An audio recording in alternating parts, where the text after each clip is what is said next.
കാലത്തിനനുസരിച്ച് മാറുവാനും പരിവർത്തനപ്പെടുവാനും നമുക്ക് കഴിയണം. മതങ്ങൾ ഇന്നോ ഇന്നലെയോ ഉണ്ടായതല്ല. മനുഷ്യവർഗത്തിന് ദാർശനികതയും പൗരോഹിത്യവും ഉണ്ടായ കാലം മുതൽ ലോകത്ത് എവിടെയും മതങ്ങളുണ്ട്.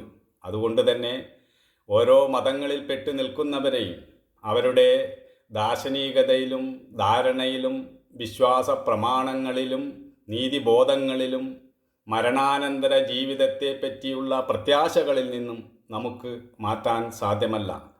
ഓരോ മതത്തിലും തന്നെ വ്യത്യസ്ത അഭിപ്രായങ്ങൾ ഉള്ളവരുണ്ട്.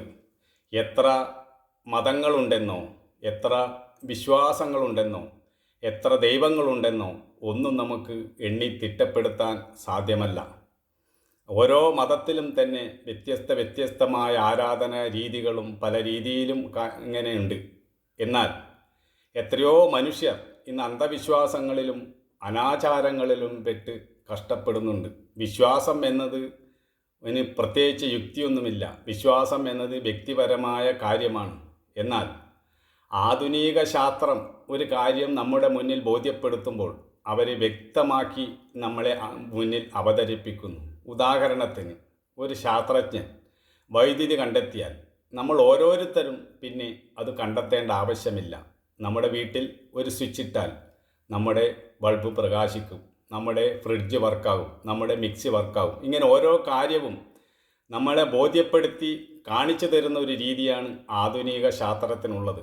എന്നാൽ ആത്മീയ ശാസ്ത്രത്തിന് അങ്ങനെ ഒന്നും വെളിപ്പെടുത്തി തരാൻ സാധിക്കുകയില്ല. ഉദാഹരണത്തിന്, പുനർജന്മമുണ്ടെന്ന് പറഞ്ഞാൽ അതിന് പ്രത്യേകിച്ച് തെളിവൊന്നും തരുവാൻ സാധ്യമല്ല.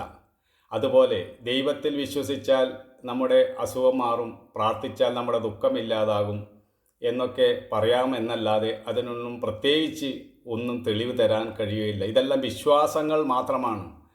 എന്നാൽ ആധുനിക ശാസ്ത്രം ഇന്ന മരുന്ന് കഴിച്ചാൽ നിങ്ങളുടെ രോഗം മാറും എന്ന് പറഞ്ഞാൽ അത് മാറിയിരിക്കും.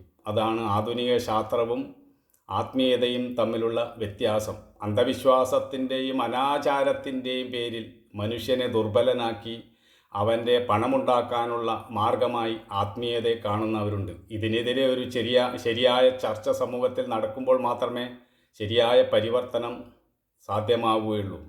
നമ്മൾ ഇന്നും 5000 വർഷം പുറകിലേക്ക് നമ്മളെ വലിച്ചു കൊണ്ടുപോകാൻ ശ്രമിക്കുന്നവരുണ്ട്.